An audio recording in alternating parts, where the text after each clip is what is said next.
Full and uncut versions available on Patreon. Check in the description below.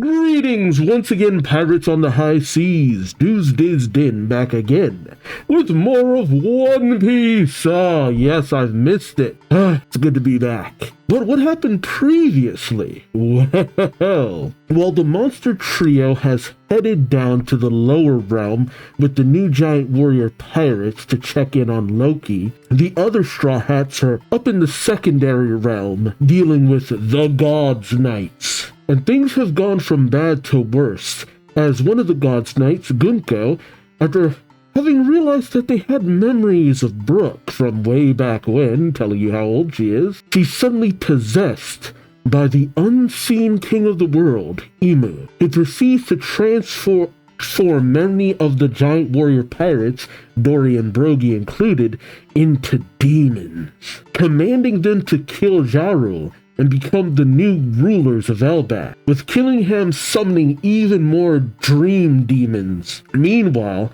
after Scopper Gaban, the left hand of the Pirate King and father of the giant Colin, was injured by Gunko after she held his son as a hostage, sending him plummeting to the lower realm, was saved by Chopper, he fills in everyone else down below on what's going on. But as everyone gets ready to head up and deal with this, Loki demands to be let loose so that he might go along, with Haruden saying no as he, killed his father, their father. But Gaban says that things aren't quite what they seem to be, and so Haruden and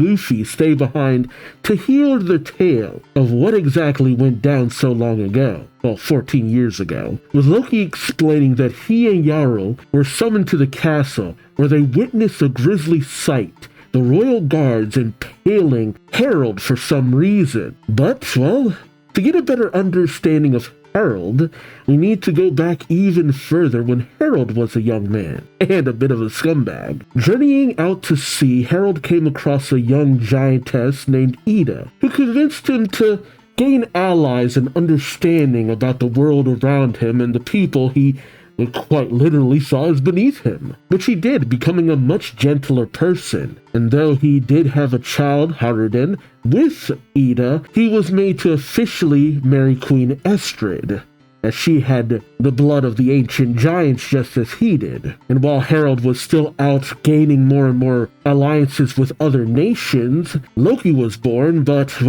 he had a strange appearance, mostly his odd-colored eyes, that really threw Estrid, calling him a monster and having her disown him. She even tried to kill him, but, Loki was too tough to die. And so the strain of Loki's presence ultimately seemed to be Estrid's undoing as she died, and many misfortunes befell Elbaf, including a freak blizzard keeping everyone from finding food.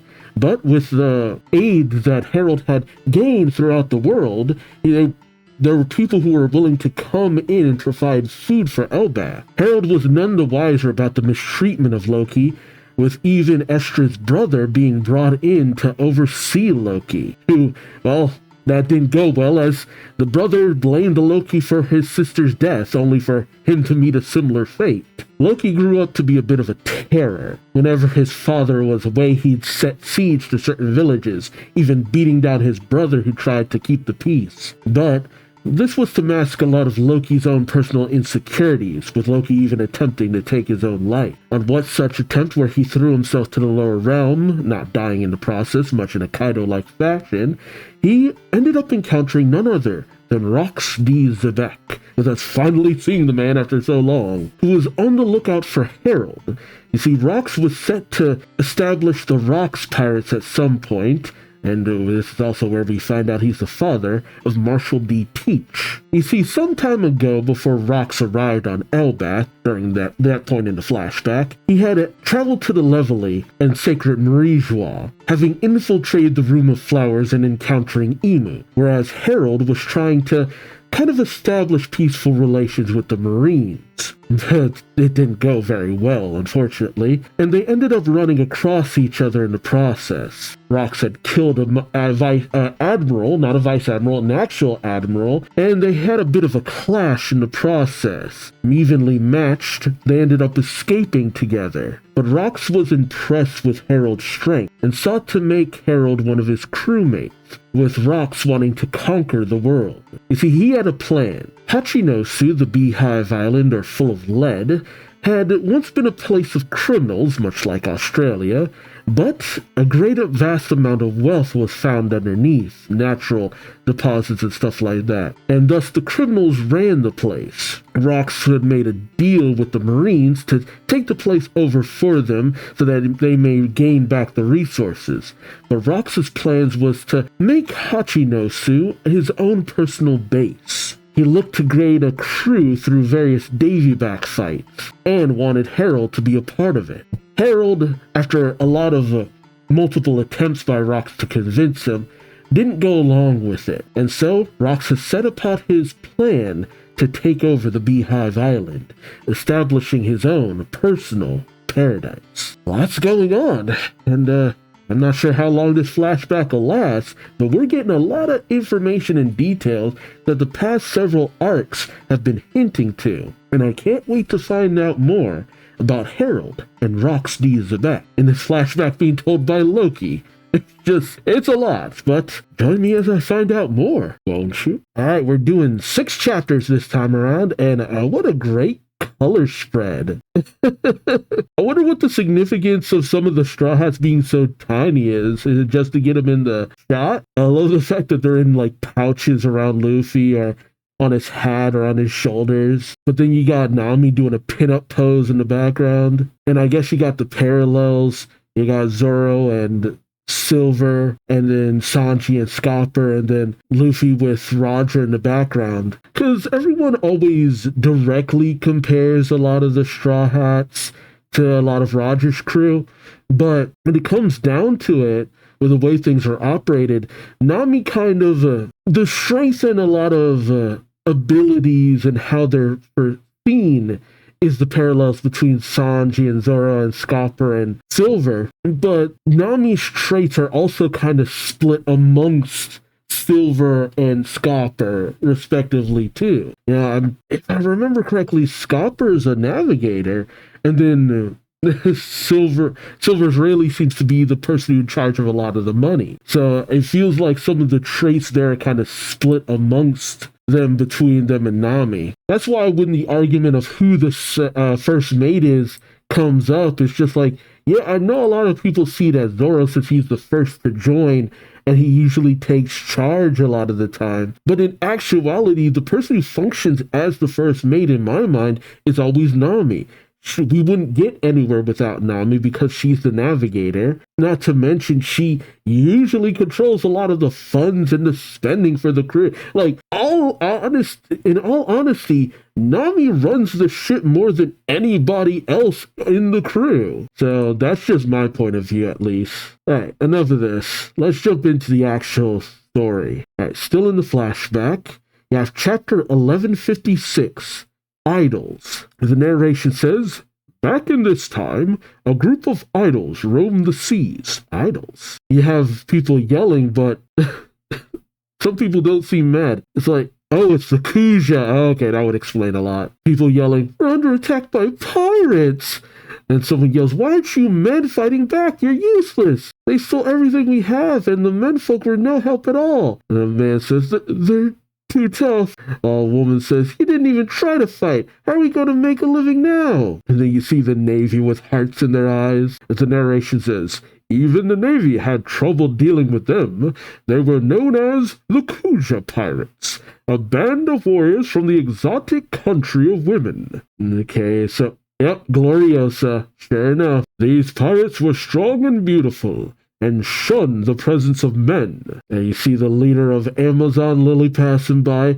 And I guess it's also typical for the other Amazons to revel in the beauty of their queen. As Gloriosa says, I'm so sick and tired of looking like this all the time. If only I could strip away this beauty of mine, she says, striking a pose.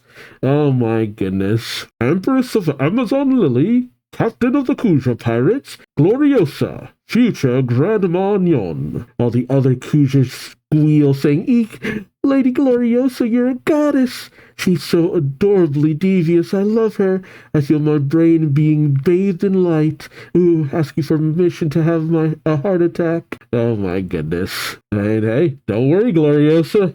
Just give it a few years. Shoot, that's just life in general. Beauty only lasts so long. You see one Kuja bringing a whole bunch of letters from a massive pile saying, Lady Gloriosa, look at all your fan letters.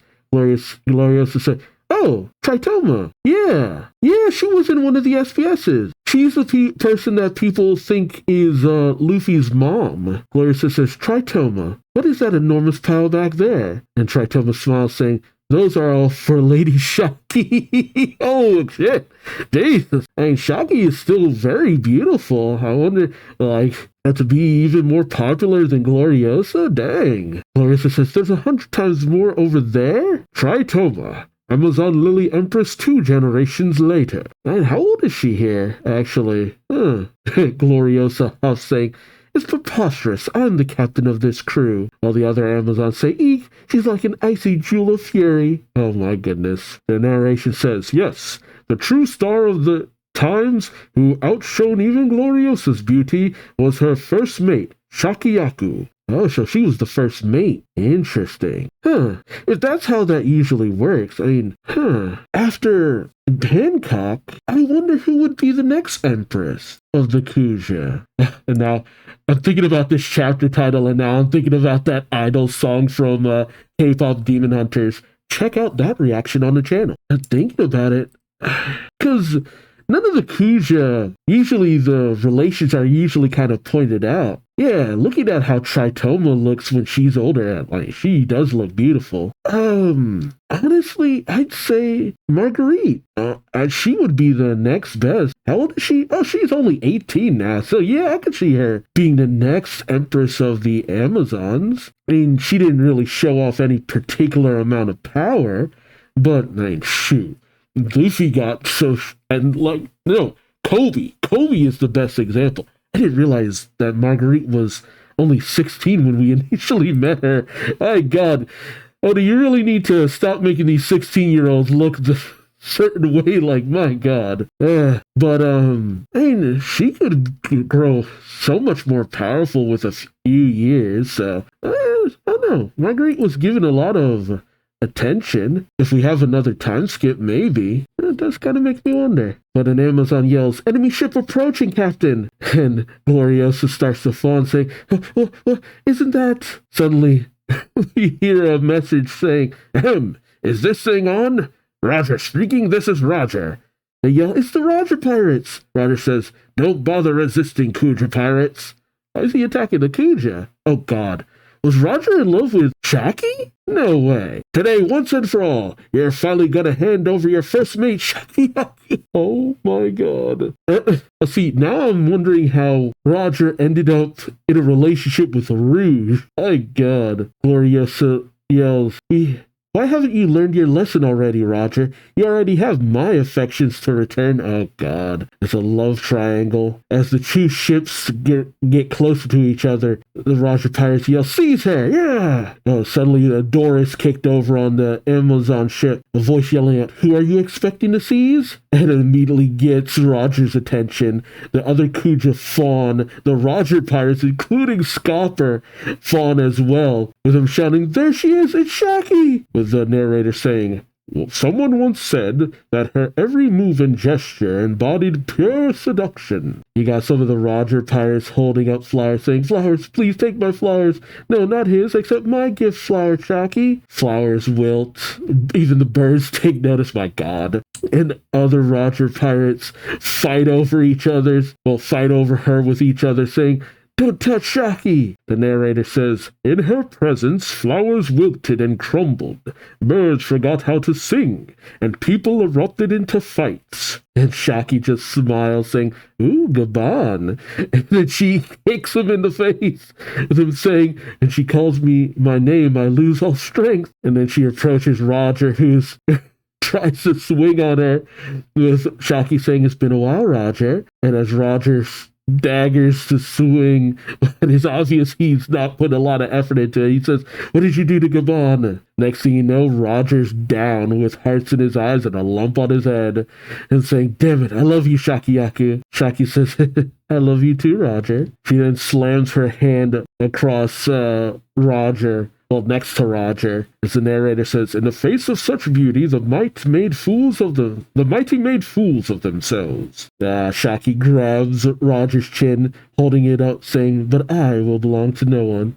She also lights a cigarette. Kuja Pirate First Mate, Shakiyaku. Hey, yeah, shit. Ain't she still a looker now, but damn, back in the day. She then tells him, pull all the treasure out of your hold. But the other Kuja spawning, saying, my soul is being taken to heaven. God, just imagine if she had gotten the love fruit, my God. Then Gloriosa goes over to Roger, grabbing his face, saying, don't you understand the honor of being loved by me, Roger? And Roger just says, move it, Gloriosa. I can't see Shaki. She growls in anger. As Shaki passes by Rayleigh, she says, I feel for you, Ray. And Rayleigh just sighs, saying, yeah, it's a bunch of idiots over here. She gives him a wink, and even Rayleigh kind of shirks back a little bit. And the Kuja do have a tendency of falling in love with the ones who actually are able to at least a little bit resist their charms. Rayleigh was about the only one not trying to grab at her, so of course she's interested. But okay, Gloriosa was interested in Roger. How did she end up on the crew of Rocks, though? Interesting. Suddenly, a Kuja calls out, Lady Gloriosa, it's the Navy! Hurry, pack up the... Oh, Gloriosa says, hurry, pack up the goods. Don't leave a single crumb of bread. The Kuja say, yes, ma'am. Although the Roger pirates say, hey, at least leave us some food. And all the Marines radio, it's Roger and the Kuja. And someone says, make sure to snap some pics. We can sell those. Someone says, knock it off. Is that snap some pics? Is Morgan part of the crew? Big News Morgan. That sounds like something he would say. I wonder. Roger then yells, we gotta get moving. Prepare to sail. And suddenly Gaban yells out, take a look, Roger. That's guard ship. And Roger's attention immediately turns, saying, it's what? Disregard that order. Listen up, boys. Flatten them all. And you have Pirate Gold D. Roger, future Pirate King and father of Ace. You have Navy HQ Vice Admiral Monkey D. Garp, future naval hero and grandfather of Luffy. And as the Kuja take off, Garp and the Roger Pirates clash. And it seems like Garp goes in with Meteor Fist, and Roger goes in with Rampaging Spirit. Here it comes. And the Kuja sail off, saying it just had to be Garp's ship. As you have Roger and Garp clash. They look dead evenly matched too. And man, with each flashback, you can see more of Ace in Roger, and you see much more of Luffy and Garp. It's just like, man, it's like looking at the future of these two, especially considering that Oda has drawn what Luffy looks like in the future and what Ace would have looked like if he had lived as long. The narration says, Roger and Garp and Rocks. Roger, Garp, and Rocks. Men whose tales were spread as legend in the great age of pirates. First clashed here in their hot-blooded youth. Oh, really? Wait, this is the first time they've clashed? That's interesting. This is the first time they've clashed? Why did they respond like that to each other, though? Like, they had already had a heated rivalry. Was it just them trying to make a name for themselves? I'm so curious. But over on the Kuja ship, someone yells out, Lady Gloriosa? And you hear Gloriosa fall. As the narrator says, the Kuja, meanwhile, were tremendously popular, and an indispensable part of the story of this era. These untouchable idols were the desire of all the salty dogs of the sea, and their bounty posters were traded for considerable sums. Hidden cameras and pursuers were an everyday problem for them. And you have Shaki going to Gloriosa's aid, saying, "Get a grip, sister." As Shaki breathes heavily, saying, "My chest feels tight." Oh my goodness. So is that Gloriosa with the love sickness? So it was Roger? Huh. And she had to go out to try to find Roger in order to cure her love sickness. But it was said that Shaki also had the love sickness, but she didn't seem particularly invested in Rayleigh. Interesting. And after seeing everything that happened, why did Tritoma end up dying because of her sickness? Unless she's not actually dead. The Kuja watching the two, thinking, "They're so gorgeous." The narration that says, later, when Shakiyaku took the mantle of Empress, her popularity reached heights never before seen. We then cut to Ida's bar in Elbaf. You have Harold and a bunch of giants gathered. Someone saying, "The boat capsized and Loki was drowning. To be honest, we weren't even sure if we should save him or not." And someone else says, "That's how bad his behavior has been while you were gone." Harold says, "I appreciate that. Thank you for saving him. Hang in there, Loki." Ida then butts into saying to the captain, "What do you mean you weren't sure? Save the boy. What if Loki had died out there?" Harold says, "Listen, Ida, it was Loki's decision to go out to sea." And Ida says, "So what? If you abandon Loki, I'll drown you 100 times. I gotta love that side of Ida. With Loki saying, "I didn't ask for help." And the captain gets angry saying, "See, there you see? That's the attitude he takes. Makes me so furious." Ida says he lost his mom and his dad is too busy to stay home. Loki's just lonely, that's all.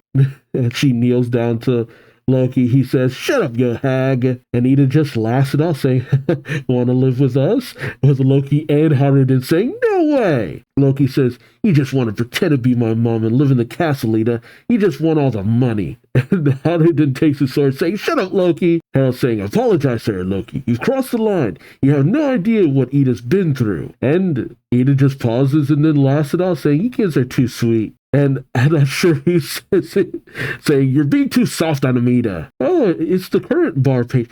Oh, did Ida actually die? I thought she was, Shaggy, maybe. Unless Mato's Shaggy. I'm still trying to figure out who the person Loki's been talking to is. Because looking at this, it seems that Mato's around the same age, maybe, as either Haruden or Loki. You had the young Mato saying, "I hate the way Loki talks to you, Ida. It's not fair." And Ida says, "Aw, are you crying for me, Mato? This world's too good for me." Well, Loki grows angry, saying, "I'm sick of this country already. Everyone's so weak and wimpy and trashy. I want to be free like rocks." I'm finally leaving. Aren't you relieved? To tell the truth, I hate all of you, too. Oh my goodness, Loki. And then the narration says, from that point on, every time Rox came to invite Harold to join him, Loki begged and pleaded to join his pirate ship, but never got his way. Not that he would fit, probably.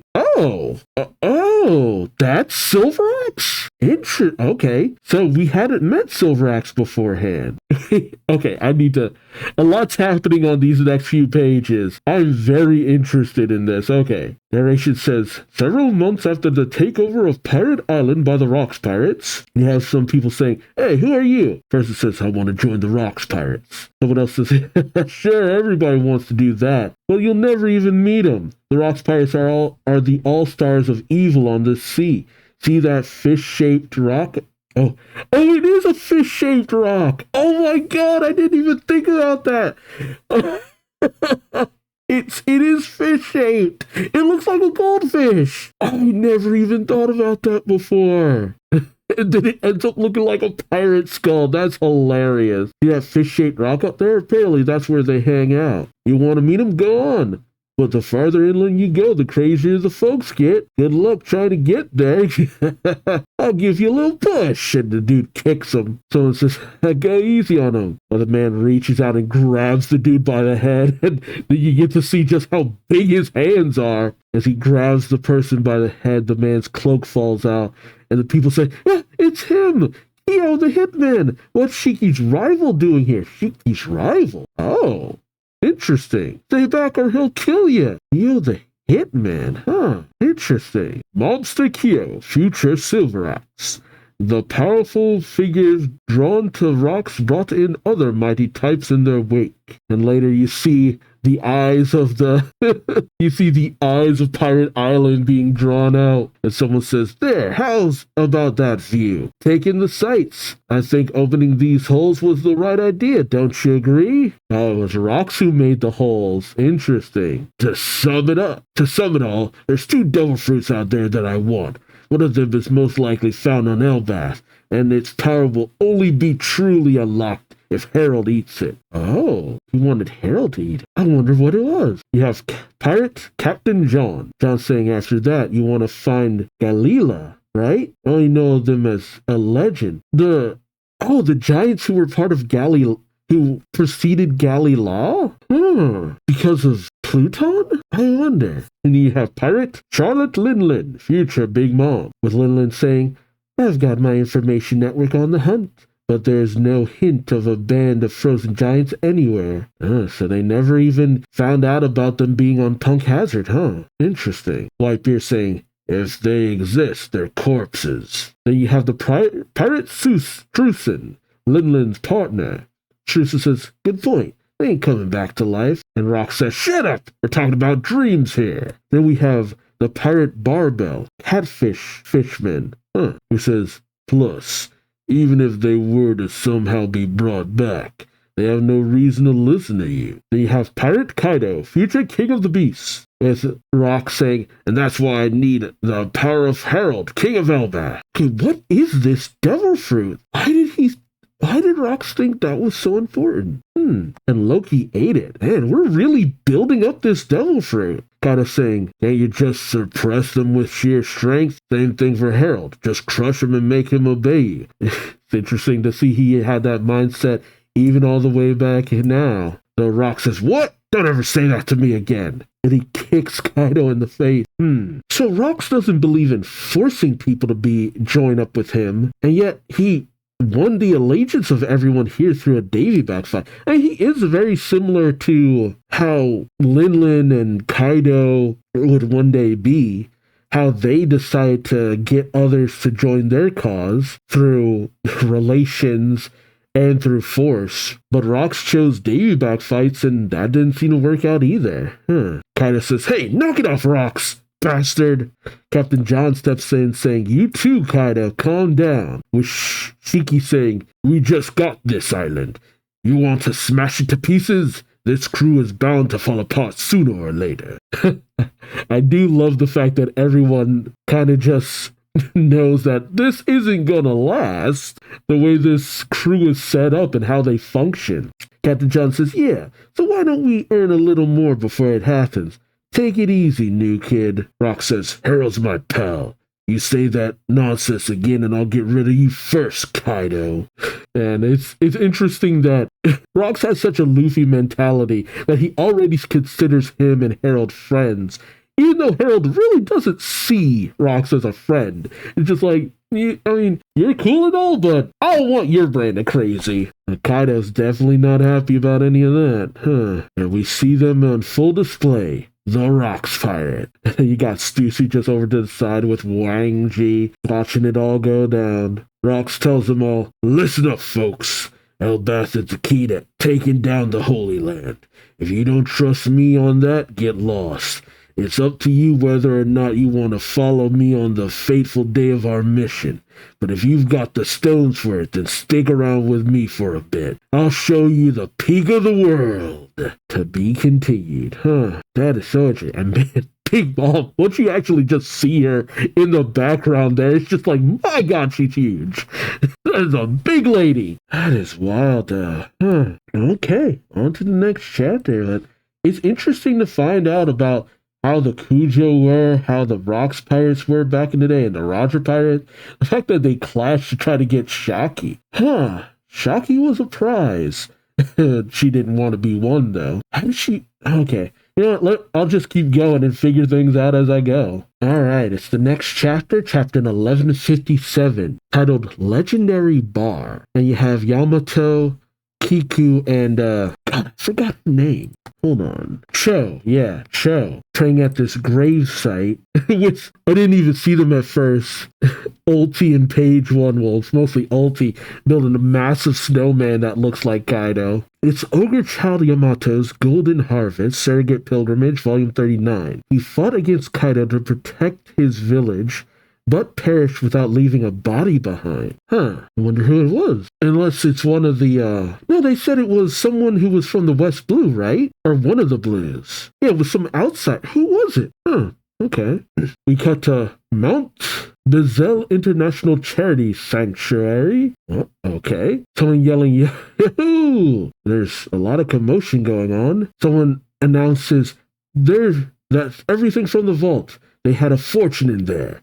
Oh, it's Ochoku saying, good job, we've got the goods. Time to pull out, folks. Oh, so they're actually pulling jobs, like, full on. Oh, what's his name again? Hold on. Ganzui. There you go. Ganzui, Barbell, Lin. They're taking bags of stuff. I think there's Captain John down there, too. And Marlin just attacking these, what look like monks. And the monks are saying, no, wait, that money was all donated for the sake of hungry children. With Big Mom saying, liar, why is it collecting dust in your vault then? That's a good point. Someone calls in saying, hey, Wang Zi, hey, lower the lift one more time. We're still down in the... And then he just hangs up. Oh, okay, this is a crew of betrayals. Dang. Wait, Wang Ji? Wait, okay, is it Ochoku or Wang Ji? It's really getting hard to say, because I thought it was supposed to be that he's Ochoku. But this translation is calling him Wang Ji. Okay, interesting. And Ochoku says, so much whining. Hey, Shiki. And Shiki says, oh, right, I forgot about them. And then he tosses a bomb down where they're at, saying, so long, suckers. And it looks like Kaido, Whitebeard, and I think Stussy is down there. And then there's a massive explosion saying, yeah, so much for the rest. Ochoku saying, you fools. Oh, the monk says, curses. They know about the griff we're running. Where are the soldiers? The other monk saying, they're almost here. Make sure they don't escape. Yes, your holiness. Okay, so they were running a grift. Okay, I feel a lot less bad about this. They announce, close the temple gates. Okay, is that Stussy? Because she says, eek iron bars. That sounds like a Stussy thing to say, so I don't know who else was down there with them. But Lin says, are they trying to lock us in here?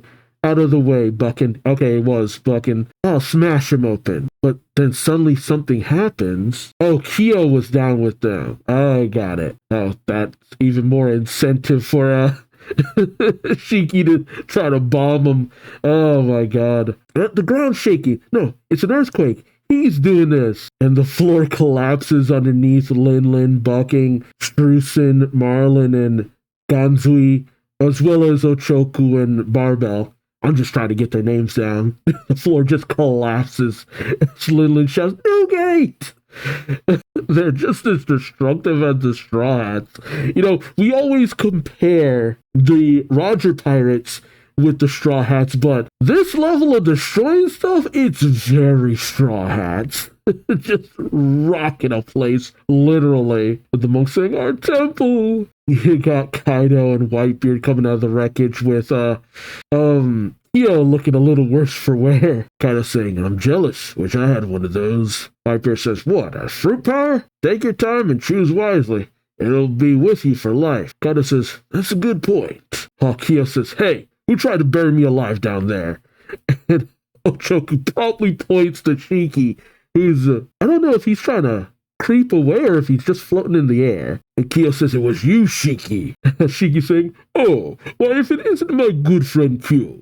Thank goodness you're alive. I was so worried. And Kyo goes after him and clashes, saying, what kind of stupid games are you playing over there? Oh, no, it's Rox who says, what kind of games are you playing over there? Get the light out, people. And Kyo goes after Shiki, saying, I'll kill you. Rox calls out, that treasure better be safe. With Ganzui holding up the bag, saying, of course, of course. And while John says, hey, Rox, look at the sea around us. Oh, God. Multiple marine ships closing in. My goodness. John says, it's the Navy. We're surrounded. Well, Rox just says, looks like we got trouble. Hey, no time for fighting amongst yourselves back there.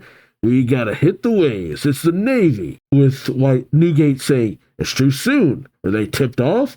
That's a good point. How did they already know you were here? And yeah, you're high profile, but this is fairly really quick. No, Roxanne says, belay that. Don't hit the waves, hit the enemy. Sink 'em all and take their loot. It's very pirate.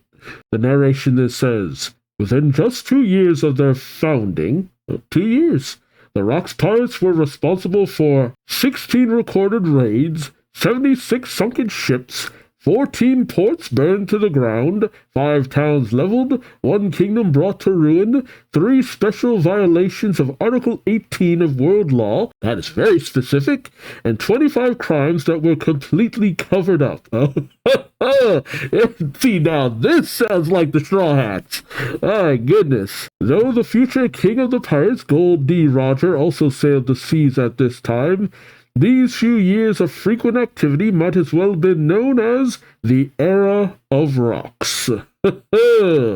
Okay. So it's very much like Blackbeard. Whereas you have Luffy quickly rising up the ranks, you had Blackbeard in the background doing a whole bunch of even worse stuff that had to be covered up because, like, yeah, we can't let the public know about this. Like, Louis has plenty of things that we can't let the public know, but we can't let the public know about any of what Blackbeard's doing. Oh my goodness. Enshi, the New World.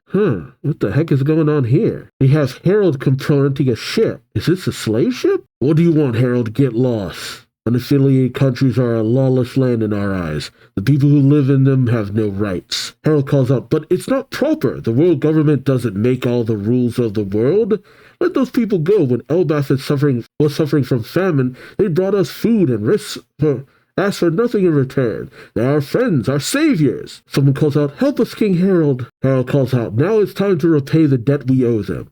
I will not back down from this. Is this a marine or just a monster? Who is this guy? Says, listen, Harold, if you want to bring that up, Elbaf is still only a hopeful future member of the government. If you aid us, it might benefit you. But if you protect an unaffiliated nation, it will only decrease your chances of joining. Okay, is this a marine? Like, my God. Oh, and he shoots some lady saying, now clear the way, Harold. None of these prisoners are people to us. And Harold just instantly jumps in with his sword, like, my God. Like, I know that's right. Oh, of course. And a report says, King Harold of Elbaf shows his true stripes. After feigning allegiance to the government, he sinks an innocent warship. Oh, man. Wow. That's very topical. Like, my goodness. I can't imagine someone stepping in to confront someone who's affiliated with the government and then they shoot an innocent woman. I can't imagine that happening in today's climate, now could I? Oof. Now we cut to Ida's bar, where I guess Rox is here now too, saying, I told you that's what the government does. Come on, Harold, let's share drinks at the castle. Now Harold says, nonsense. I'm not allowing a man of such infamy into my country. Though Rox says, join me, Harold. You and your whole country. Stop being so stubborn and just give up. I can't stand to see you bowing and scraping to the government anymore. See, it's tough because Harold wants those good relations because he knows he could do more good for the world at large. He's just not understanding just how evil the government could be. But that's the thing. In most cases, you wouldn't think the government could be that evil sometimes until you start seeing more and more of it. Harold lost what little bit of hair he had. How much time has passed by now? Well, Ida's peeling apples and Harold's at the bar with Rox. He says, mark my words, Elbaf will be a part of the world government one day. Well, Rox says, and you think shaving your head will make them see your contriation? What kind of culture do you get that from? Oh, Harold says, yes, Garp laughed at me too. Garp? Oh, okay. Interesting. So Harold has talked with Garp. Rox says, Garp, you know how much he hates the brass he works for. He should just be a pirate already. I love that even he calls that out. Harold says, it's an organization. Some are miscreant, but as a whole, the Navy works hard to save lives on a daily basis. Yeah, see, that's the thing. And I feel like a lot of people don't understand that. There are those who see the Navy for what we think they should be.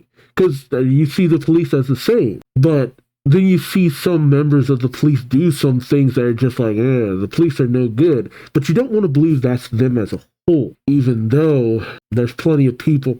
it always depends on who's in power. And it's always a complicated issue.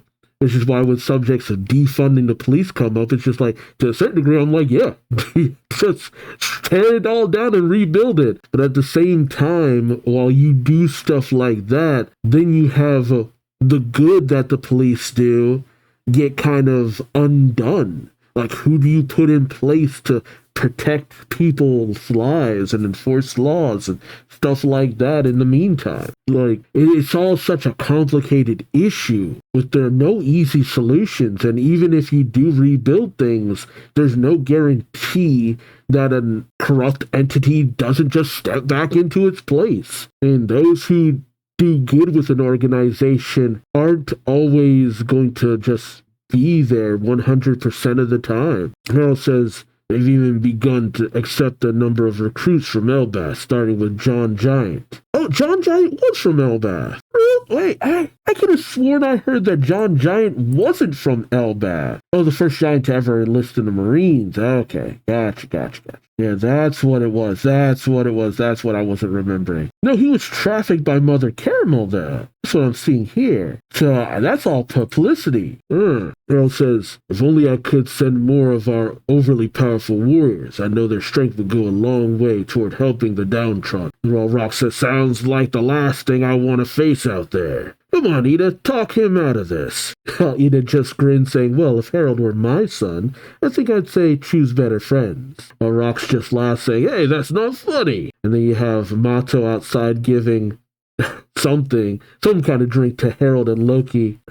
See, now I'm wondering, if Ida isn't alive, maybe Mato wanted to keep sympathizing with Loki in some way? I wonder. You then cut to Navy HQ. Someone says, all a giant has to do is roll over in his sleep, and he'll crush the human sleeping next to him. If they get angry and lose control, it could be life-threatening. How are we supposed to coexist with something like that? That's what the higher-up said. Oh, really? Oh, I guess that was Kong saying that. Will Garp says, so speak for yourself. Isn't that a good thing for the Navy to have, though?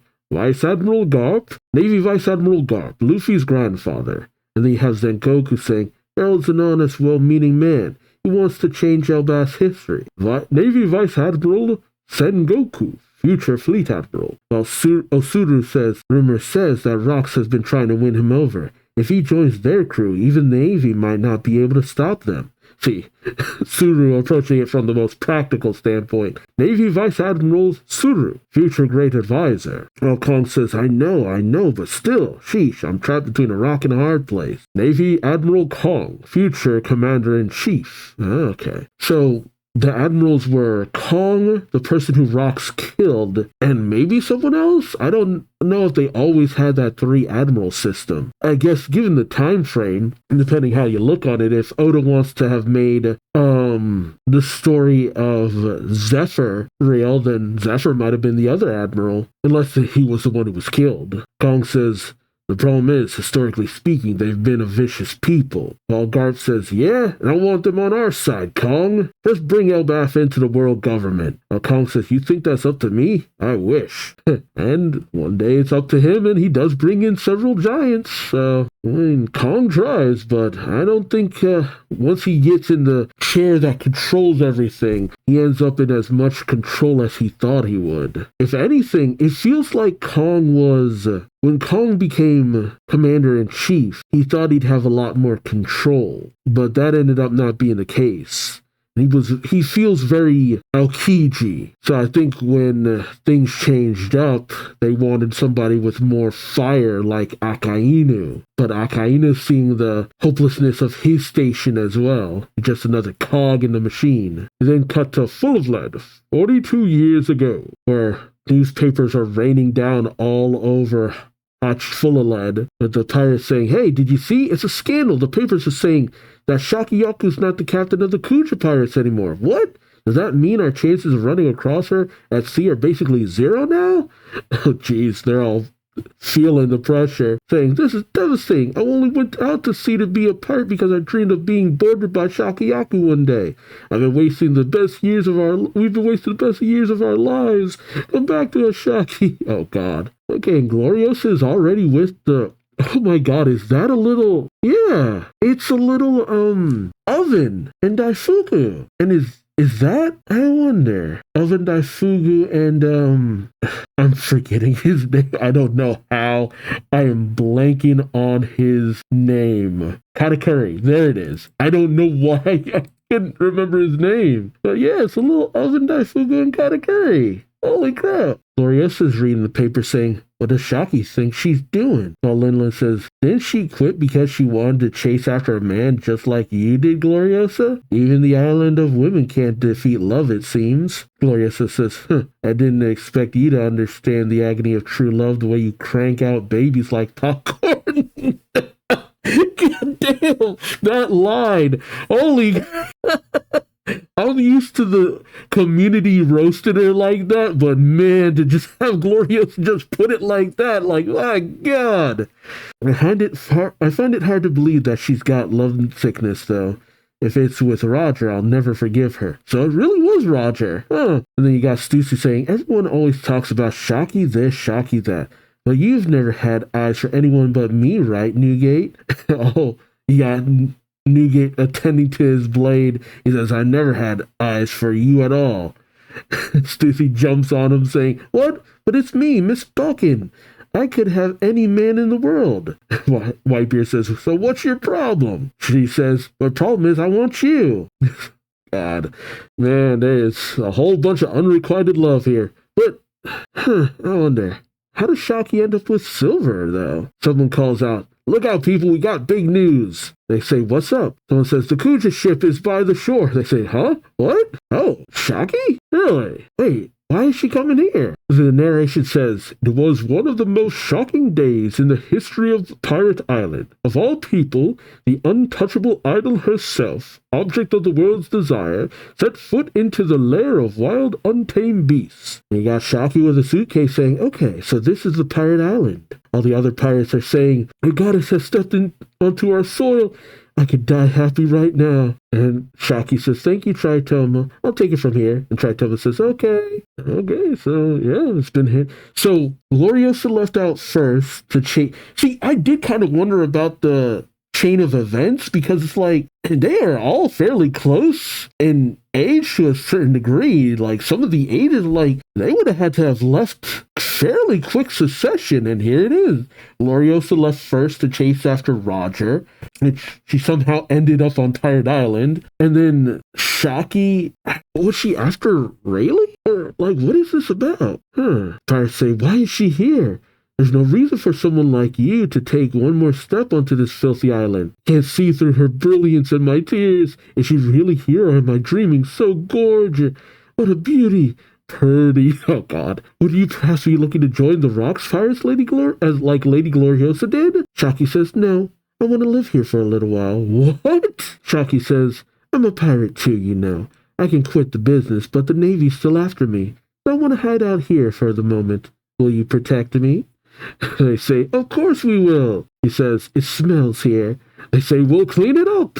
He says, I like to open my own business. They say, we'll get to build right away, and we'll plant flowers. Enter the Rocks Pirates, with Rocks saying, yo, yo, yo, what's all the ruckus? Bunch of numbskulls loitering about and causing a scene. The pirates say, it's the Rocks Pirates, oh no. Please, sirs, don't be angry. This was all our idea. Just don't kick her off the island. Rocks says, huh? It's Shaki's ring-off bar. She built one here too? Oh, that's the title of this chapter. Huh. So this was the first... What? What is going on here? I don't understand what's all going on here. The narration says, this was the famed establishment of the Pirate Island Fullerland, Shaki's riff-off bar. Noted for its month-long waiting list. Oh, God. Rock says, what the hell is this? And Shaki steps out in her new attire, saying, I'm so glad you came. Welcome. You're my very first customer. Won't you step in and have a drink? And he says, there's an angel amongst us. Oh, wow. So her beauty got Keo, Whitebeard, John, Shiki, Rocks, and Marlin. Holy crap.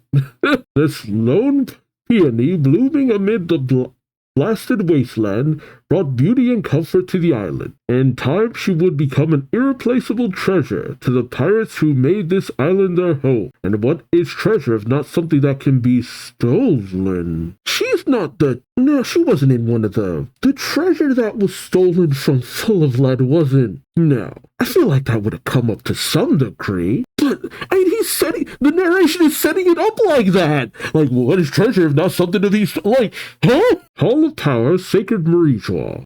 Well, first, you got Shocky trying to open a bottle, and you got Marlin, and even Struce and John saying, we'll help.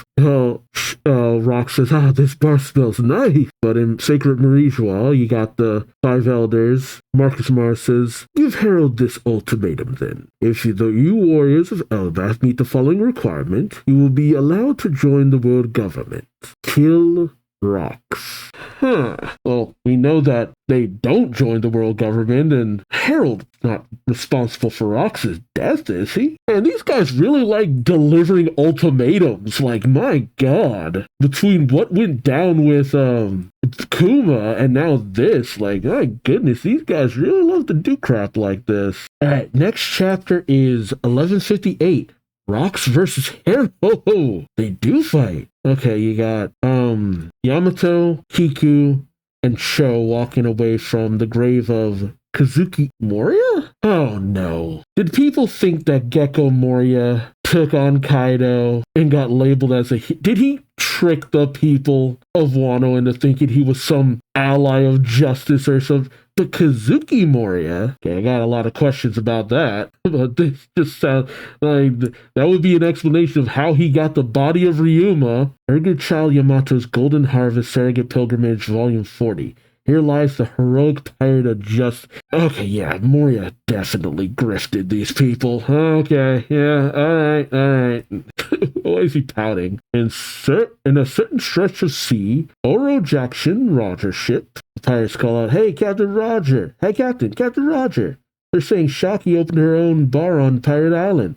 And it's all the rage, too. And he's just pouting. And one dude calls out, we were so bummed out when she had abdicated her emperor's throne, but now that we know where to find her, let's go check it out. Hey, remember that Pirate Island is under Rock's control. Yeah, Gabon doesn't look too happy. And then he puts an arm around Rayleigh, saying, you know, Rayleigh, I couldn't help but notice that Roger's mood soured right after you two had that conversation in the captain's cabin. What did you talk about? Rayleigh says, it was nothing. And then you have him remembering the conversation saying, I wasn't going to tell anyone about this, but I'll make a special exception for you, Roger. So this was when you fought the Kuja before she abdicated. Roger says, I remember noticing that Shakiyaku seemed to be ailing from some kind of illness. When I heard the news that she was giving up her position, I worried for her health. And it turns out that ever since then you've been sitting on this note she passed to you. Rayleigh says, I know, it was too awkward to bring up. It reads, come and get me, Shakia. Okay, so she was smitten with Rayleigh, but she didn't seem to be suffering from love sickness like Gloriosa. Roger says, it's clearly a love letter. How else could it be interpreted? And you say you're not tempted by this at all? Rayleigh says, I wouldn't say there's no temptation. I just don't want to be tied down, you know? And Roger says, well, I do. I do love that he's just like, oh, no, I'm interested, but I ain't really looking for a relationship like that right now. It's like, wow, most level-headed person. Because he's just like, look, if we were in a relationship, what then? You just want me to leave I'm kind of in a bit of a commitment right now. Like, most level-headed person in the world. He ain't just trying to smash and go. He's just like, look, if I get involved in a relationship, I'm leaving. I'm not going to be like some people and just leave my relationship.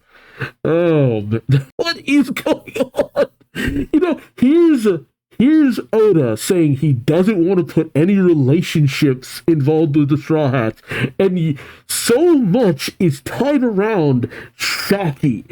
Like, if you had told me years ago that Shaki would be at the center of so much BS, I would have never believed it. Oh, man. Roger then says, listen up, folks. I'm not admitting defeat yet. And the others say, oh, look out. Roger's feeling feisty again. Oh, Rayleigh just smiles. Roger says, pillaging is a pirate's true calling. If you want something, you take it. Ain't that right, boys? Oh, my God. Shaki's the reason of the God Valley. No! No fucking way! There's no God. Oh my God. No. Shaki's not the mother of Blackbeard. No. No, she's interested in Rayleigh. I don't think it would be Gloriosa. And one of the pirates say, you're talking about Shaki. Roger says, that's right. Why would she be at Roxas Island of all places? Everyone should have an equal shot. Let's go and take her. I'm hungry, Marks. Feed me.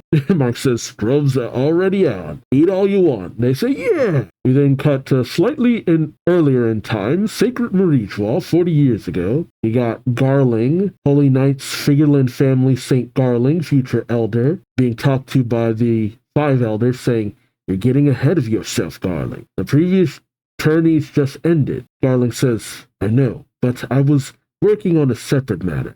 And I happened to moor my ship at this particular island. It's an unaffiliated nation with its own unique culture. I recommended that they join the world government, but I could not secure an agreement. The island is rich in resources and would be a great benefit. Garling's the reason why God Valley was taken over? Yo, mother! Oh my goodness. On top of that, I found something preposterous there. The elder seemed to be interested as he says, I discovered a discovery I never expected to make. The Great One will be quite pleased with it, I'm sure. Therefore, I strongly recommend God Valley for our next competition in 2 years' time. What did he find? Garling's the reason why God Valley... Oh my... Screw this guy!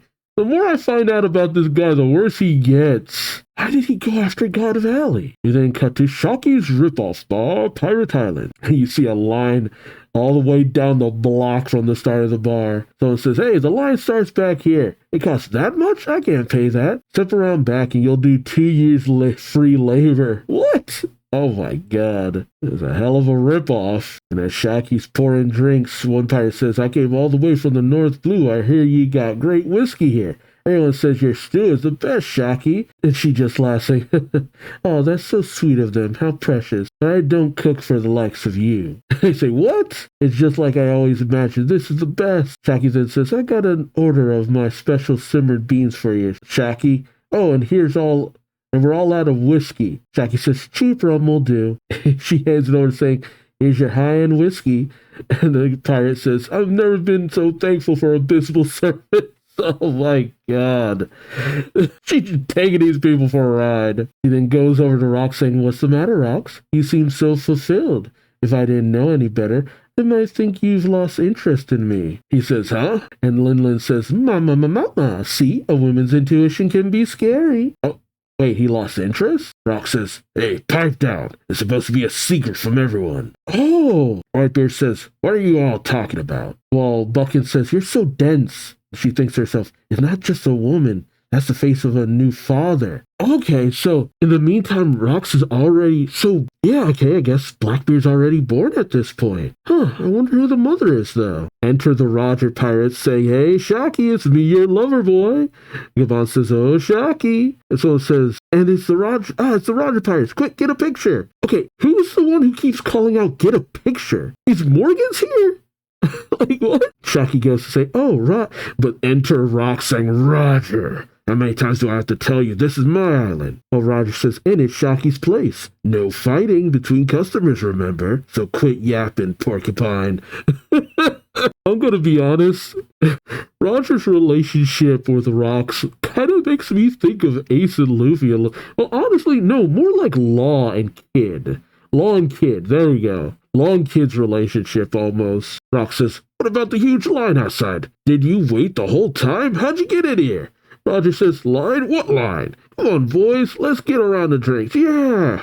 Whitebeard goes to leave saying, I can't stand the noise these people make. Shaki says, closing out Newgate? And Whitebeard says, put it on Rox's tab. Shaki comes up saying, oh, Roger, where's Ray? Roger says, oh, I told him to come with us, but he's resting on the ship, said he wasn't feeling good. Enter Gloriosa glomping onto Roger saying, eek, Roger, darling, how I've missed you. You finally come to take me away on your ship. Roger says, Gloriosa, I keep telling you no. I don't need a woman who throws hearts all over the place causing trouble. But Shaki would be an exception, of course. Gloriosa says, what kind of logic is that? I really do wonder about how Roger and Rouge met. Because, my goodness, Shocky pouts, saying, I'll pass too, as Roger looks over. I guess it's kind of dawning on him about the relationship. Roger says, hey, is Newgate around? I want to have a drink with him. Though Lin says, he just left. Ma. Roger thinks to himself, stupid Rayleigh. Why didn't he come? Oh, I guess that's Rayleigh hanging out on the back of the boat, singing, time the ship of Binks is through. Then you got, okay, there it is, the love sickness. Shocky swoons and falls to the floor. Someone shouts, ha, Shocky passed out. Miss Shocky, let us tend to you. While Gloria says, get your grubby man paws off of her. The narration then says, by Shockyaku's own degree, any who visited her bar were forbidden from fighting on the island. So even when rival pirates crossed paths there, no warfare resulted, but at sea it was a different story. Of course. Oh, they did clash! Oh my god! At the underworld of Elbaf, you see Loki hanging onto a tree as he's blown away. Haruden watches too as the animals go running, as he watches the clash between Rox and Harold, and they both get knocked back quite a ways. As Rox says, how can you let the government get inside your head like that, Harold? Harold says, believe me, I wavered on this. He goes to stab and Rox dodges. Rox tells him, is this so important that you kill your own friend to make it happen? You're just falling into line. They're using you and you don't even realize it. True words, unfortunately. Don't you see? This is their answer. They only see you, your kind, as a military force to be harnessed. They'll turn you into slaves and call you soldiers. Where's your warrior's pride gone? What does your own free will say? Harold manages to push Rox away, saying, don't act like you understand any of that. Our history of violence from when we called ourselves warriors is nothing but a shackle that weighs Elbaf down. Now that we seek the way of peace. And Harold remembers talking to some villagers after he gave him a fish, saying, I think you're a good man, Harold, but we've been raided by giants in the past. Fear's not so easily wiped clean from the nation's minds. I'm sorry. He's so desperate to be someone who can aid those others and stuff. That's a rough one. He's not selling his soul to the devil for nothing. He's doing it for a better tomorrow for his people and all people. Because he understands, because his people were helped out by others coming in and delivering food and stuff to them. He understands how significant that is. It was only because others were willing to come in and help that his people were saved. So I can see why he sees it as, no, this has to continue. This is the best way. Because should trouble that can't be solved by one happens, maybe another place that I ally with could. There's so much potential for more. I get it, but he's not seeing the real evil lurking under the surface. Harold says, listen, Rox, no matter how foolish and impetuous the celestial dragons may be, they have the power to usher Elbaf into the circle of the world. No longer will we be on the outside. Where Rox says, stop it, you soft coward.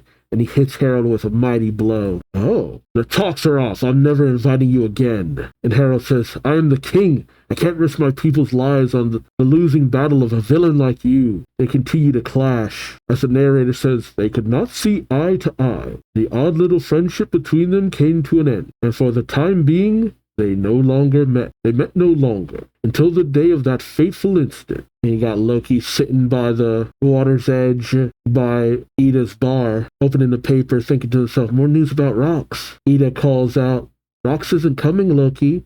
While Loki says, shut up, you old hag. Ida says, want me to pour you some juice? He gets angry and then says, yeah. Oh, that's so cute. Oh. And then you got Mato in the background watching. I think it's her. Okay, if Ida is actually dead, see, it's okay. The person talking with Loki is either Ida or Mato. Either one of them, I could believe. We then cut to the West Blue 39 years ago. God Valley. Okay, there it is. People are fawning over a red-haired woman's children because everyone got so mad when the anime depicted Garland with blonde hair, and it's just like, so their mom has red hair, you dum-dums? I'm sorry, y'all wanted the red-haired Garland, but that's obviously not the case. Yep, and someone says, they're so adorable, they've got your red hair. He says, yes, they do. The other people say, we can only hope they turn out as wise as you two. Without their father around, we'll have to help with that. The woman says, thank you, sir. The others say, and what are their names? She says, Shanks and Shamrock. So everyone kept saying that when Garling said before, when he was about to do the culling game, watch closely, children, I guess he really was talking to his children, more or less. Hey, what instigated him on actually choosing to have the place where his lover and his children were attacked, though? Like, my God. Is the mother even still alive? Or, I don't know, I got a lot of questions. Like, if he had relations with the woman, had his children bared by her, why isn't she with him or anything like that? I got a lot of questions here. It doesn't quite add up. And I'm surprised he didn't just force her to come with, or something along those lines. Why were they still on God Valley? All right. Next chapter is One Piece 1159, The Island of Fate. And it looks like they got a bunch of apples from Ringo. Oh, it's Onimara. Guess I should have known it was around somewhere. Okay. Is it now just traveling with them, or is it something else? Also, how does Ulti eat through the mask, damn it? But Okachild Yamato's Golden Harvest, Surrogate Pilgrimage, Volume 41. Time to munch on apples and return to the flower capital. Is it really over? I don't know. I keep expecting a little bit more from this whole storyline. We cut to the pirate island full of lead 39 years ago. Someone calls out, did you look everywhere? Don Marlin was on last night's security team. They've all been killed. So even Don Marlin couldn't keep her safe. It's unthinkable. Who could have done this? Wait, Don Marlin died? Okay, so definitely. Did he really just die like that? Holy crap. Was she taken? I wonder. He had to have at least been a little tough. But Rock says, what did you say? Yep, sure enough. And even Whitebeard's like, huh? Arshaki's been kidnapped. The narration says, the crime happened within a window of just a few hours, but without any clues to solve the mystery. Okay, Ochoku looking there. Did he sell off Shaki? And Gloriosa looks absolutely devastated, as well as the other pirates there, saying, please be safe, Shaki, please. Without any clues to solve the mystery, the pirates could only wail and gnash their teeth in anger. Roger rips up the paper saying, damn it, Rocks. What are you doing over there? I'll tear you to pieces. And he got Rayleigh looking at the paper saying, Shaki. The news swiftly crossed the seas. Smiles vanished from the faces of all the crestfallen people, and it was said that all economic activity around the world went stagnant for weeks. Holy crap, man! Jesus Christ! Oh my God! I never would have thought Shaki's very existence would cause all this. Because and when we come across her, it's like, yeah, she's beautiful, she's cute, but it's just like, what? And to be this drop dead gorgeous, like, my God. What the hell? What the hell? We have narration. 1 year later, God Valley, West Blue. The mother of Shanks and Shanks and Shamrock saying, oh, Garling, I'm so happy to see you. I always believed you would come back. Shamrock, Shanks, it's your father. Garling says, you had twins. They're adorable. The woman says, yes, and they're yours. Now you can live here with me. Garling says, oh, if they're living anywhere, it won't be here. This island will cease to exist soon. The woman says, huh? Oh my God. Garling says, and I've already specially ordered a wife who is befitting of me. All I have to do to make her mine is to win this competition. The woman says, competition? And Garling stabs her. Oh my God. Oh my God. Holy, that is, every time something happens with the nobles that's just utterly despicable, I'm shocked that I'm still shocked by how scummy they can be. It's like, I finally understand the mindset of the world nobles. They'll have children with however many people. The wives are disposable, just fodder to produce heirs. That all this because he wanted Shaki. It's just setting in my mind like how messed up that is. And yet again, I shouldn't be surprised. Okay, after killing the mother of his children.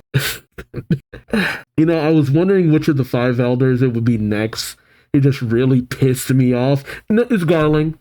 I already kind of hated what he did to the one celestial dragon who was on our side. But screw this guy. Shanks, your daddy is an asshole. Garling radios in. Begin the preparation. Someone says, yes, sir. Disembarking now. No, it's the Marines. The people say, the world government's Navy ships are here. Yes, they've got the whole island surrounded. Is there some wanted criminal on the island? Bring the children indoors. And the Marines radio to themselves, use only tranquilizer rounds. Apprehend those who do not resist. It's Dragon. Holy crap. I remember people having theories that it was the God Valley incident that radicalized him. There it is. He was involved with this. Dang. The verse says, Lieutenant Commander, what is the purpose of this operation? The commander says, it's training. You're in no position to ask questions, Rook. Oh, rookie? The guy says, but sir. The commander says, platoon leader, what is this kid's problem? The leader says, I'm sorry, sir. I'll give him a talking to. One of the citizens says, oh, you there, what's happening? Only for him to be shot down with a tranquilizer. The Marines say, don't resist, just stay put. Look, there's a lot of things you could kind of let slide, but all of these Marines going along with this. Like, no. Then again, it's very topical. You got some people who just go along with it because they were taught to follow orders. Oof, Jesus. The citizens say, run for it, they're arresting everyone. But why? The soldier says, they just look like normal civilians to me. While the platoon leader says, stop thinking. Individual thoughts only distract from the will of the group. Focus on completing the mission. The sailor says, but, see, that's the thing. Military training is all about that. You don't think as an individual that gets your group killed. You think as a unit. You act as a unit. You follow orders no matter what. But man, once you start getting them orders, you got Navy sailor, Monkey D. Dragon, future revolutionary, armored commander, and father of Luffy. If there was ever any question about that, Dragon's looking down the sights, saying it's fine. They're tranquilizer rounds. I'm not killing anyone. He tells the people, I'm sorry about this.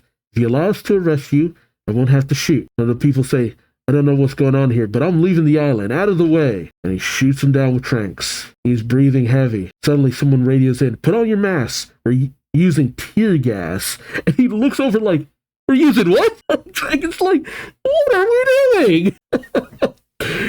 People always question why there aren't more soldiers who just question how everything goes on, but it's just like, no, there probably is. It's just that you don't really hear about it too often. It's Big News Morgans. Oh God, he looks way too young. Okay, Morgans is a lot younger than, okay, he's very young. Navy prison ship carrying slaves. You got here some beep, beep, beep, beep, beep, beep, beep, beep, beep. In the communications room, you got a very familiar sight of someone as a Navy vice admiral, commander, whatever, doesn't notice Ginny scampering past.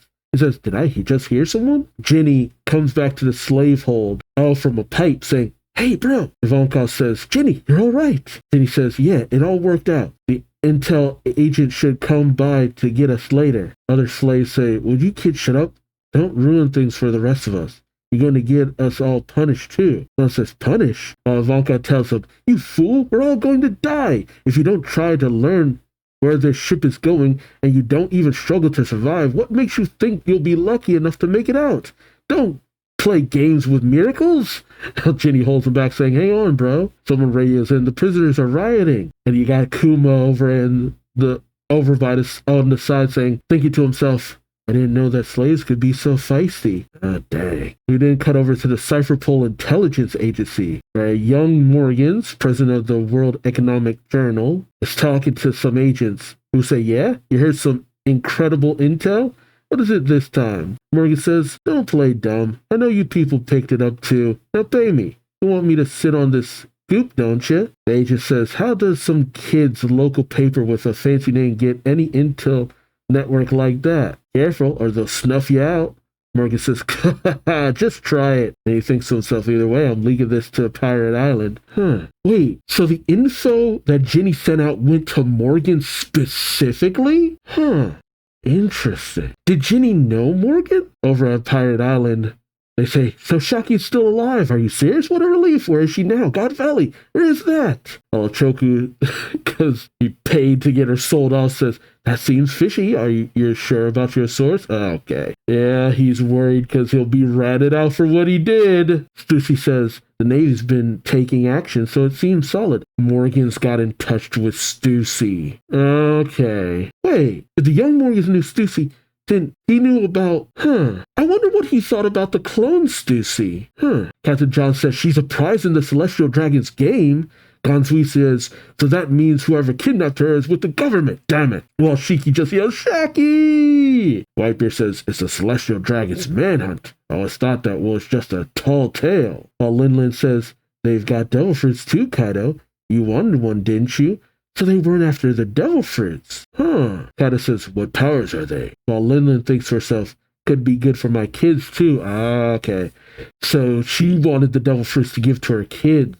So while everybody else was just in it for Shaki, Linlin wanted the devil fruits for her kids, and Kaido wanted the devil fruit too. Strusen says, and you're sure it's not a trap? While Rock says, shut up. If you're not committed, stay here. The rest of us are going to God Valley. So Blackbeard already had his family. I wonder why he wanted to still get Shaki. Well, then again, to have someone stolen from his island, maybe he saw that as an affront. But over with the Roger pirates, Roger says, hey, Gabon, where's God Valley? Gabon says, not close, but I'll make sure we're there in time. Make sure we're in time. While Roger says, we're going, right, boys? And even Rayleigh says, no question. Okay. So Gabon has gotten more and more interested with time.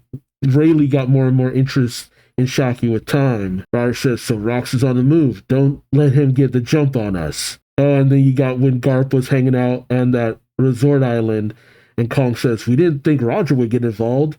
And Garp says, leave with that next time, I'm going. The narration says, it took just the tiniest bit of classified intel to set off all the fiercest warriors of the sea. Oh, okay, that's interesting. I gotta stop reading the next page before the one I'm actually reading. You got Harold's ship pulling up to Rox's ship, saying, it's a giant ship, who cares, sink him. No, wait, is it Rox? Don't slow us down. Harold says, I was told to stop a certain pirate crew that was infatuated with a single woman, Rox. If we make use of our strength, it would be child's play to sink your ship. Do you see that boat in the distance? We've got government monitors. Rox says, and you think this is winning you points with the world government? Don't underestimate what we can do, king of the giant oafs. Does it please you to serve the government that sits on its comfortable perch and watches us destroy one another? I suppose it does, because you're the madman who wants to change Elbath no matter what. Now, could we talk in private? Okay, Harold pours Rox a drink, saying, I'm sure you've heard where we're going and why. Well, I'm only going to tell you this next part to you. It's not even for my own crew to hear. The soldiers are standing a while away, saying, what is His Majesty talking about over there? Alkia says, well, la-dee-da. And Shiki says, he's having a toast while my beloved Shaki is waiting to be rescued? And Rock says, the truth is, I've got a hidden name, Davy D. Zebek.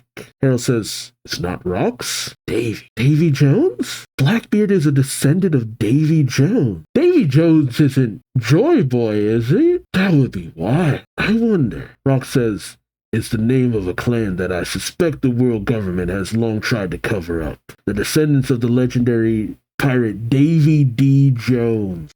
Davy D. Jones. My God. We took root in the criminal underworld and continue to eke out a living even today. As he takes a drink, he says, my timing was either great or terrible. You see, 2 years ago I had a kid, and to make sure that danger couldn't befall them both, I sent my wife and child to my homeland. You're kidding me. That's why he's so intent on going there. He couldn't care less about Shaki. Oh my God.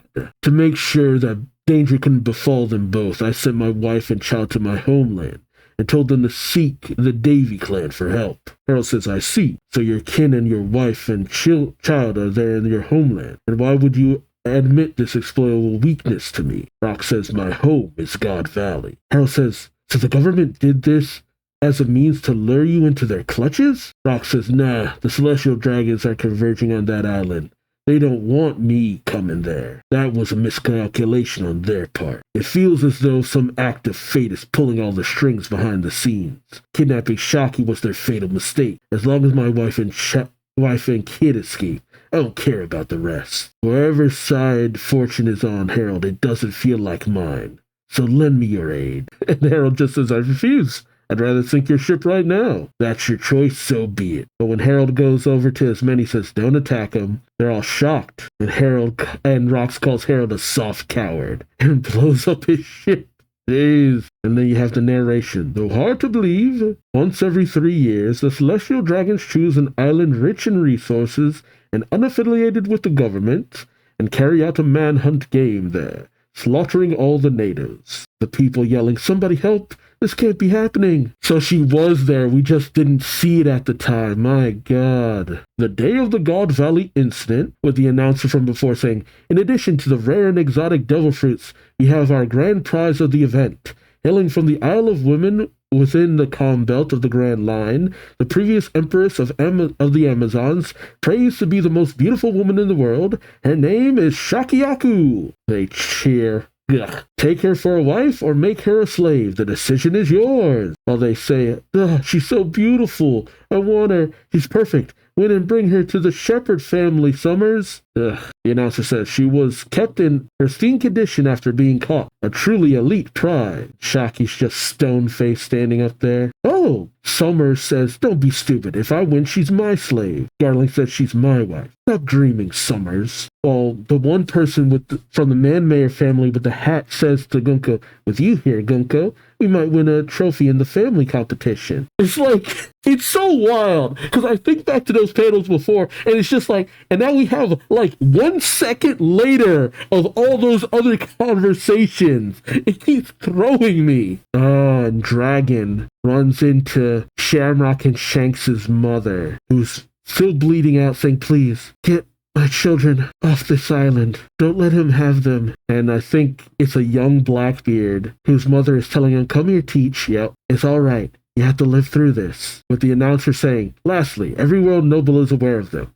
In addition to the Buccaneer boys serving as a super rare rabbit in this contest, we have another target who's been found at long last after 800 years. The Davy clan. 800 years. I think Joy Boy was Davy Jones. Man, that was a lot of information. Okay.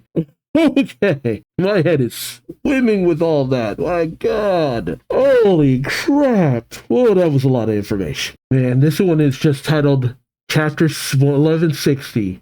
The God Valley incident. Like you need no more introduction than that. Enough said. And you got Ogre Child Yamato's Golden Harvest Surrogate Pilgrimage, Volume 42. The Shrine to Odin and his companions overlooking the flower capital. So is this the end? Huh. And they don't have the Straw Hat flag out. Wonder what that's about. Oh, and they were put on display too. So the announcer says, feast your eyes upon the Davy clan. And the Celestials yell, boo, the most hated of people. You can go back generations and you'll never find a single person who loved your kind. Shun them, isolate them. You're just more buccaneers, aren't you? Their lives pose a danger to us all. If we can wipe them out once and for all, this is a blessed day. Jeez, God. So Blackbeard's essentially just Orochi. Like, that's what it feels like, seeing all this. The announcer says, not so fast, folks. Don't throw anything yet. Someone gets hit. And the announcer says, hey, no knives, my friend. If they die, that's a penalty on you. And you got Blackbeard's mother just shielding the young boy who's terrified as the Celestials shout, segregate them. Then you got Saint Saturn standing next to Garling saying, you did well to find them, Garling. Garling says it was a simple act of fate. Jesus. Wait, did Shanks and Shamrock's mother live, or? Oh, no. He literally says, okay, the announcer says, now let's introduce the favorites to win the individual competition. Back over with Shanks' mom and Dragon. He says, I'll be dead soon. Please take my boys to someone kind-hearted to raise them into men. Just don't let him have them. And then she passes out. Dang. Actually thinking about what's happening here, I really don't want to see this. As the woman passes out, Dragon thinks to himself, I don't know who you are.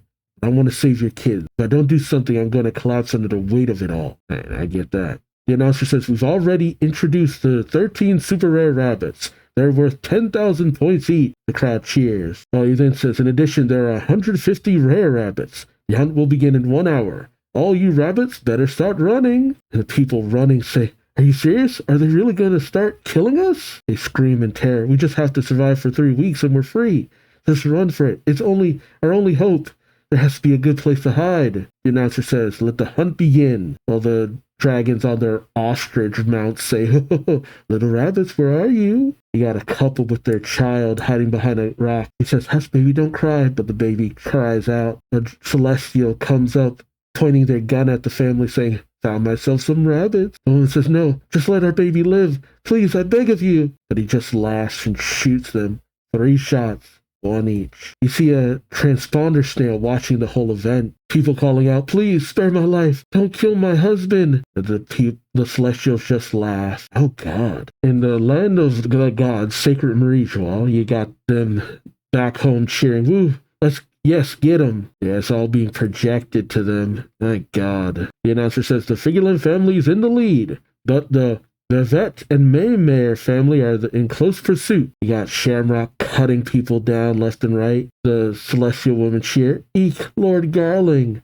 All the men say, who did you bet on? Another says, the Shepherd family in the family competition, Gunko for the individual race. The other says, you sure? She's great, but she's still just the knighthood's pet devoted blade of God. I really do wonder about that. Is that why she's been able to preserve her youth? Because she has the title of devoted blade of God? Blade of God. Yeah, there's obviously something really, why is she so special specifically? There's something odd here. But we see that, what does that even mean for Bonnie? Because Saturn was willing to just dispose of her so easily. They didn't even really make an attempt to make her a god knight. Not to mention we've seen that they were willing to make Loki a god knight. Doesn't mean that she's the blade of God. Yeah, Saint Gunko of the Manmayer family. And you just see her using her arrows to kill several people. The announcer saying, chalk up another excellence bonus for the Manmayer family. And you got some soldiers watching over Shocky saying, I'm so jealous of St. Garling. He's going to beg this Beatty to be his wife. Now another says, look, nothing's official yet. They just got Shocky just looking dejected. Meanwhile, you got Summers accosting a child up a tree with his thorns all around the base as he kicks it to cause the kid to fall, saying, ooh, you got yourself real high up there. Don't worry, you can jump down. I've got a nice cushion of thorns waiting. The boy calls out, no, stop. The man comes running up saying, please don't, that's my son. The boy drops saying, daddy, The man rushes in saying, don't worry, I'll catch you. And all you hear is stabs and screams. Some are saying, such a touching display. As Dragon comes upon the scene of everything, he thinks to himself, if I defy the celestial dragons and try to save someone, my entire platoon will be beheaded. Oh, God. And meanwhile, back on his ship, one of the vice admirals says, is everyone here then? The platoon leader says, of course, sir. Well, he thinks to himself, stupid dragon, where has he gone? He better not be on that island. Meanwhile, Dragon overlooks a celestial dragon moving in when Ivankov was explaining to everyone about the culling game. Dragon says, I found him. The 10,000 point buccaneer. While Eva says, don't waste your time dreaming of salvation from this sick game. You have to escape the game itself. Let's get off of God Valley together. Dragon, overhearing this, thinks to himself they still got hope. Well, the celestial dragon last get a taste of my killer 10-shot rifle. But as the person aims at Kuma, Dragon guns the person down. With a sleep dart. Says, damn, I've really done it now. Dang. Wow, Dragon, in doing that, Dragon has done more in this flashback than throughout the entire series. In saving Kuma, he saves his sons, like the chain of events of Dragon saving Kuma here. That you got other celestials mowing down people, shooting them left, right, and center. Suddenly there's an explosion. The announcer calls out, to the east of the island. Celestial says, what is it? The announcer says, it's the Rocks Pirates. And not just them. There are all kinds of pirate crews pulling up. And in comes the Rocks Pirates. Everyone's striking a pose, with Rocks saying, all right, folks, Shocky, Treasure, Devil Fruits. There's no point to us killing each other over them. I propose a temporary team-up. Bring back the treasure and we'll split it up even. No complaints about that, I trust. Oh, Barbell lost his hair. Barbell says, but we can't split up Shocky. Shiki says, she's going to fall in love with whoever saves her first, obviously. Kyo says, yeah, you're not going to beat me to her. John says, Shocky's going to fall in love with whoever gets the most treasure. Whitebeard says, you have your fun with that. I'm just concerned about my friends. And if she falls in love with me, well, I'm not complaining. Wow, Whitebeard was interested too. My God. You try to play it smooth. Meanwhile, Stussy says, what are you talking about, Newgate? Gloriosa says, but if I save Shocky, then maybe Roger will be grateful to me and, I mean, hey, that's actually, I can't blame her for going down that line of logic. Oh, Streusen says Wang Ji stayed behind on the island. We'll ban him from her bar. So that's how he took over. Just like by holding up on the island and taking it over. My God. Ochoku, you little bastard. Man, I'm glad he got done in the end. While Linlin says, you're all fools. The entire world could turn upside down. And Shocky never paid attention to you. While Kaido says, are you really going to give me a devil fruit, Linlin? Look how Kaido is just really kind of obsessing about that. Like a little brother saying, hey, you said you give me a devil fruit. Linlin, you said you give me a devil fruit. Linlin. It's really just like our little brother. My God. It sounds like my kids. Just like, hey, you said you'd give me this thing. Hey. Oh my God. The Marines fire on the Rock ship. And Rock just says, ignore them. Charge through. The Marines yell, look out. Or Rock says, you're wasting your time, Navy. Follow my lead, Rock pirates. And naturally, he was the first to hop out and head onto the island. The Celestial Dragons say, and all pirates have evaded. What are you doing, Navy? If a single hair on our heads is mussed, you'll all be hanged from the neck. Someone calls in, urgent report, attention, needed on the western coast. It's the Roger pirates. And seeing his opportunity, Dragon steps in and takes up Shanks and Shamrock. Dang, how did he lose Shamrock, though? And Shamrock and Dragon thinks to himself, are you boys staying quiet? It's a miracle.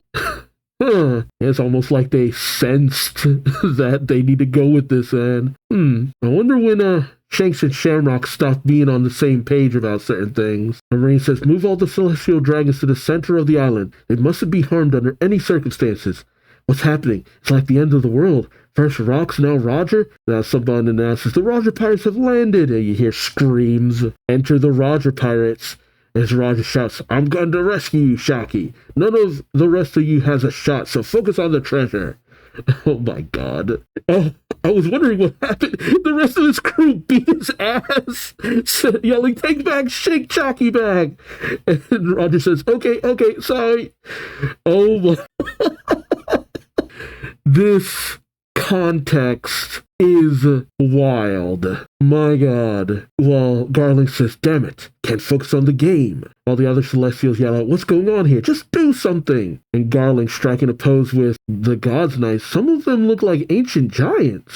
Oh, I think one of them's Domi Reversied? And one chick looks hot. And then you got someone who looks like an ancient giant with horns and a cigar. And then you got the person with the scythe and the skeleton mask. Garling says, pull the Navy back and protect the Celestial Dragons. The Holy Knights of God are stepping in. Someone calls out, pirates are landing on every shore. Fight back, battleships. Don't let them disembark. So someone radios in, it might be too late for that. Yeah, you got Newgate and Shiki just decimating Marines. And someone radios in, the pirates are all charging onto the island. We don't know what they're after. Well, then you got Garp stepping in saying, hold on, don't chop up my men like a plate of veggies. As he tosses in a cannonball, it explodes and catches the attention of Rox and Roger. As the Marines say, oh, that ship, it's Vice Admiral Garp. Garp says, I'm here. Here I am, baby. Oh, and you even see Bogart to the side, too. As someone radios in, reinforcements have arrived as Vice Admiral Garp. Yes, we're saved. Oh, Garp. I feel like you weren't present for any of this because they knew you would be pissed, and you would have immediately sided on the other side with things. Oh, man. God, Valley. This is the last chapter I'm reading it, because Man, and this is why I don't read that many One Piece chapters in a row. Because, my God, the sensory overload in each of these chapters is insane. There's so much information. Okay, One Piece. What we hold in our hearts is forever. Based on a request, Luffy and Usopp catching a Chopper plushie at a crane game. And it's an Easter egg of who's who. Oh, okay.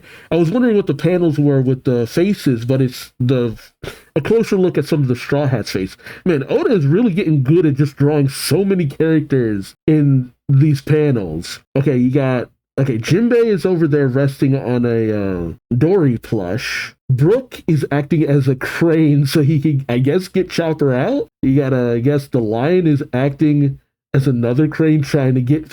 Oh, is he gonna eat Chopper? Is that why Chopper's crying? Oh my God. Frankie is checking what money he has. Robin is worried. Sanji has plushes of Pudding, Corona, Coinus, Fiori, Lilith, damn it, what was Viola and Kami? And I think he threw a buggy plush at a sleeping Zoro who's laying on top of the Shirahoshi plush next to a Mihawk plush. Is that there's a Brogy plush, but is that a Gerd plush too? Usopp's trying his best to get Chopper, who's crying because he doesn't want to get eaten. There's a Tom plush, a Hiroluck plush, a Doctorine plush, a Clover plush. Sanji didn't even go for the Zeph plush. There's another plush in there I can't really make it out. Nami and Luffy are fighting over a Chopper plush. Nami seems to have a Genzo, a Belmare, a Nojiko, and she's got Vivi plush too. But she's dropping a Hardus? Was that his name? Plush? I think that was his name. Well, Luffy's just trying to catch them all. He has so many, he's dropped well, it's good to know that he cared enough to grab it. A Hancock plush and her, Carrot plush. He's got a little Momonosuke plush in his pocket. He's dropped a Yamato and a Kinemon plush.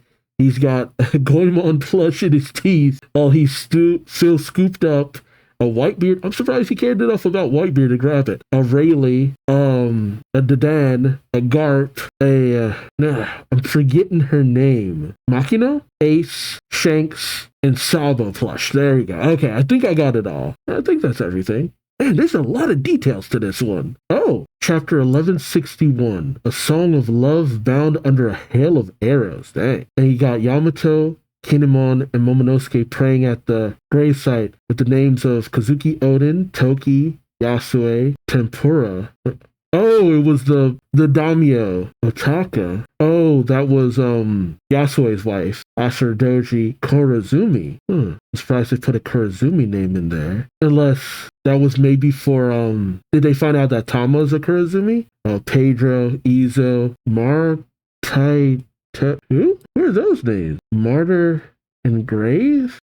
I wonder what that means. Ogre Child Yamato's Golden Harvest Surrogate Pilgrimage 43, where the heroes sleep. Oh God. Okay, the narration reads, many figures converged on the island, bearing their individual goals and desires, turning God Valley into an inescapable battlefield of nightmares. That's putting it lightly. And Marine says, please, my lord, leave the island through the evacuation tunnel. So the Celestial Dragon says, not yet, I wanted that prize. The Marine says, we'll be responsible for bringing it with us. The Celestial says, responsible? You'll be held responsible for depriving us of a good game, you bungling fools. While some of the survivors say this may be our big chance. Let's use the chaos to find us a boat. Roger says, where's Shaki? She better be unharmed. While Rox thinks to himself, Eris, Teach, where are you? Oh, so Teach's mom is named Eris, like the god of discord. While Garp just says, where are you, Roger? Garp, did you not know your son was here? Dragon is carrying Shanks and Shamrock as best he can, thinking to himself, just hang in there a little longer. Which way are the Navy ships? He then says, pirates, this is the wrong way. But the one God's Knight who looks like an ancient giant radios in on a Dendemushi. Found him. It's a sailor carrying a baby. And then she used a freaking mouth blast, getting Dragon in the shoulder. Oh my god, what did she hit one of the babies? Oh, at first I was kind of shocked, but okay, I'll get to it when I can. He says, there, got him. Let me guess. Dragon accidentally drops Shamrock. The person radios in to the giant. You saved my life, Maffy. Garling was going to kill me, I'm sure. Oh, Saint Maffy. Holy Knight of God, Shachel's family, Saint Maffy. Maffy picks up who I think is Shamrock, saying, Garling has a kid? Who'd have thunk it? Can't imagine who'd want to kidnap the brat. Dragon reaches out, thinking to himself, no, wait, don't take those babies. They're the only way I can atone for being a part of this sick murderous game. Maffy then holds up her blade, getting ready to bring it down on Dragon, saying, so long, young man. While Dragon thinks to himself, well, considering all the people who have died, I guess I deserve this too. Dang. Only for someone to shout out of the way, cutting through the trees and Maffy, but I mean, she's a god knight, so she'll just regenerate. At first I was just like, oh my god, did we actually kill her? And then I'm like, oh wait, God's Knight, regeneration. Whitebeard's walking with Lin saying, no, I wasn't aiming for you. That was an enemy I cut down. How many pirate crews are on this island by now? While Lin says, liar, I almost died there. Do we need to settle our score? Now's the time. While Dragon's just on the ground thinking to himself, whoa, those are enormous pirates. Or, who are these enormous pirates? There it is. Only for Shiki to come in, say, hey, Nougat, were you trying to kill me, you rat? Well, Whitebeard says, Shiki. And enter Kaido saying, hey, Linlin, you lied to me. And Linlin says, Kaido? Only for other pirates to come in saying, it's the Rocks pirates, take them down and we'll be famous. Whitebeard says, what? Now Shiki says, hold on. Do they think they deserve to win Shaki too? While Big Mom calls out, go back home and get in bed, you miserable weaklings. He throws down her fire. Whitebeard swings his Basento. Shiki swings his blades. Kaido swings his club. So many pirates go flying.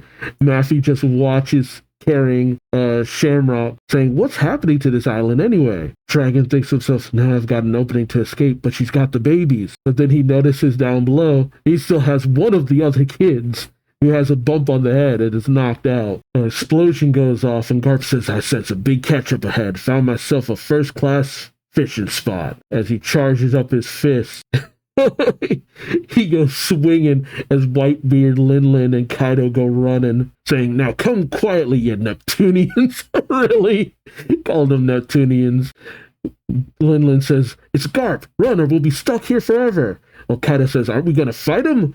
Lin says, no, forget it. Zeus, Prometheus? They say, yes, mama. While Dragon thinks, Dad? Lin goes in with Heavenly Fire Blitz and just unloads a massive blast on Garp. As the others call out, it's Vice Admiral Garp. A massive explosion goes off. While Kuma is with Ivankov saying, who did that? What was that? Anyway, this is our big chance, Kuma. And Kuma says, yeah. Oh my goodness. Oh my god, that's horrifying. Holy crap. Holy crap. After the blast from Lin, he just got Garp standing there like a fucking demon, saying, you call that fire, Lin? You can cook prime ribs with this. Jesus Christ, that's horrifying. That was a massive blast and he's just walking it off. My god. Lin just says, damn it. Well, you got Maffy holding up Shamrock saying, well, the kidnapper's got to be dead now. Baby's safe and sound too. Is that good? And the person radios in, baby, safe and sound? Perfect. Come back before Garling finds out. Oh, okay, there was a miscommunication. Maffy says, babies, like speaking it into the possessive tense, where the person's like, babies? Plural babies? Oh, that's great.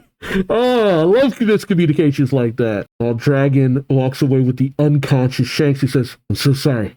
I might not be able to rescue your brother, but at least I've got you. While you got the other person from the Man-Mayer family saying, you thought you could take advantage of the confusion to escape? No one gets out alive, resident or pirate. And she just starts gunning them all down, my god. A Marine says, reporting in, sir. The Rocks pirates are coming from the southeast of the valley. The Roger pirates are inbound from the northwest. We're about to be stuck between the two. Got the pirates yelling out, we're taking Shaki back. That's Roger. Defend the spot with your life. The treasure hasn't been hauled out yet. The rocks pirates are coming from the other direction. And sure enough, oh, Captain John has a mechanical arm? Where did he get that? While Kyo and Shiki are fighting each other, Kyo saying, I'll save her first. While Shiki says, no, me, get off. Where I guess Captain John saying, we're here to rescue you, Shaki. Oh, and you got Summers coming in saying, put a stop to them. You made sure to escort Shakiyaku out, right? The Marines say, St. Summers. Well, Summers says, well, what? As he walks in, the Marine says, St. Summers. And you see Shaki, despite being tied up, has been beating the Marine senseless. Summers says, you're kidding me. You can't handle a one woman in handcuffs? Shaki says, it sounds like there are lots of pirates causing trouble out there. Summers says, I hate a woman who knows her own worth. You're better when you're naive. Summers smacks Shaki. She wobbles down and then goes in with a kick, nailing Summers in the arm. He then takes her leg and then, clubs it with a spiked club. Summers says, that's right, all those pirates are here to steal you back. You're in high demand, so high that it ruined our big day. But alive, you're only going to wind up with garlic. So the more emotional choice is to kill you to make sure no one can have you. Summers, you're a piece of crap. Oh my God. They've come from far and wide to rescue you. But when they finally get here, battered and bruised, they'll find their beloved brutally slaughtered. I wonder how they'll react to that. And then you got Roger going in against Whitebeard, with Roger calling out, Shaki, I'm here for you. Then Clash blasted back several people, Shiki yelling out, are you okay, Shaki? I'm here to save you. Everyone crying out, look, it's me. Here I am. Roger says, damn it, I can't get through. You gotta get Shaki. And yep, Rayleigh's coming through the crowd. Meanwhile, Shaki with Summers. Summers says, can you hear that? They're right behind us. They'll be just a second too late. The Marine says, St. Summers, I don't think St. Garland would approve of. Summers says, shut up.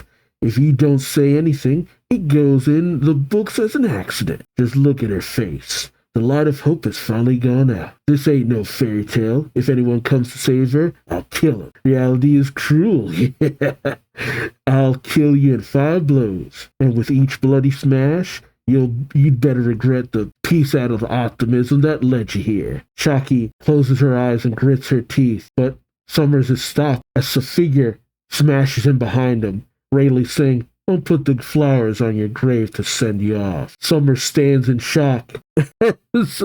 Rayleigh sends him flying through the wall with spider lily steel. Rayleigh says, Shaki, as he puts away his blade. Oh no, as he slices through her restraint. He remembers the note saying, come and get me. Rayleigh says, sorry I took so long. Come to get you. Damn, that's a hell of a line. Like, god damn. Love can bloom on the battlefield. Shaki falls into Rayleigh's arms saying, oh Ray, you took too long. Rayleigh says, I'm sorry you had to go through this. And Shaki cries saying, I was so scared. Like, you got Roger and Gabon just crying out as Rayleigh tells Shaki never again. Roger says, can you do this later, damn it? We got Shaki back, boys. Now take some treasure and let's get the hell out of here. They say, yeah. What a love story. Yeah, see, Oda always says he doesn't want to write love stories, and yet here he is writing one of the greatest of all time. Man, I gotta tell you, these chapters, they were wild. Man, I think the good time to just gotta back off of One Piece, because just, reading these God Valley chapters back to back to back. Well, I'm just realizing, this is a flashback about Harold. I'm just like, it's a God Valley flashback. It's like, wait a minute.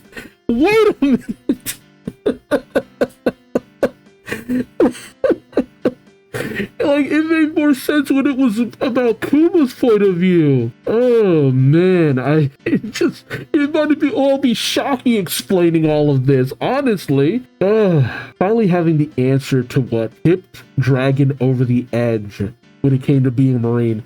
It makes so much sense that it was this. And so, let me guess. Dragon puts Tank somewhere, and it ends up... I wonder how that happened. Because, damn, you were damn near at a point where Roger, that Dragon would have been the father of Shanks almost. I wonder how it ended up in the hands of Roger. Well, Shanks ended up in the hands of Roger. That's so interesting. But all this, like, this, when Gloriosa or Granny Neon said back in the day that love was a hurricane, this isn't the kind of hurricane that I saw. Because my God, just holy crap, just the whirlwind of BS that happened over several men trying to go after one woman is absolutely insane. And it wasn't even just that, it was all the things surrounding it too. And all this time you had what was going on with Kuma. Like, my God, I'm gonna be wilding out even more if you tell me that there was even more stuff going on in God Valley, because this is already a lot. It's a lot. It is so much. It is so, like, oh my God, this is an event in and of itself. Like, holy crap. Holy crap. And with Roger's obsession with Rouge, but even Rox had an interest, but then he still moved on. And it's a good way of showing that just because you have a crush on someone doesn't always mean that's someone who's gonna get with you. Honestly, I had a major crush on someone for the longest time, and I damn near ruined my life pursuing her. But it was only when I started ignoring this one girl that ended up being my wife. Like, honestly speaking, when you stop trying so hard to get with a woman, usually you end up with someone. And that goes for both lanes, whatever you're into. When you just stop trying so hard. Just roll with it. And next thing you know, someone is interested. But then again, I spent so much of my life always trying to come off as aloof and uninterested in stuff, and nothing ever happened, only for something to happen. And we've been together for so many years now, just so... Even though I feel bad because you guys still see who's interested in Whitebeard, but he has no interest because she's all over him. And then you got Gloriosa who's interested in Roger, but he's not interested because she's all over him. And then everyone's all over Shocky, but she's interested in the one person who's not just falling down fawning over her. And it all makes sense. Like, that's how it kind of goes. That is not what I thought was gonna happen when it came to God Val. That is just wild to me. Just all the twists and turns and wild stuff happening. It's all just a little surreal. Dang. God Valley's where Rox dies, but he dies trying to save his kids? Well, his wife and kid? That's actually kind of tragic in and of itself. Man, and Harold, after knowing all that, he really thought the positives outweighed the bad when it came to trying to get in with the world government. But I guess he wanted that positive PR. He didn't want that restriction from having other aid and help and people who could be relied on when his people were in bad situations. He really wanted a lot of good to come from it, but got him killed in the end. That's all I can really think of. I still think it's either Ida or Mato who's Shaggy, who Loki has been talking to. Because it almost seems like Ida's become the mom Loki kind of needed, almost. He doesn't always spend a lot of time with her, but now he's just hanging around her bar nowadays. Okay. Well, that's it. That's all I can really think of right now, because my mind is just... I can't believe Marlon just died offhanded like that. My God. I still got to think about that one. And Choku, you dirty rat bastard. Captain John definitely had a metal arm, right? Wonder what that's about. Okay, we'll see. Alright, let me know your thoughts in the comment section below. Like, comment, subscribe if you enjoyed the ride. What a ride. Thank you so much for watching, and until next time, I've been Duuz-Diz-Din, and I hope to see you in the next one. Till then, take care. Bye-bye.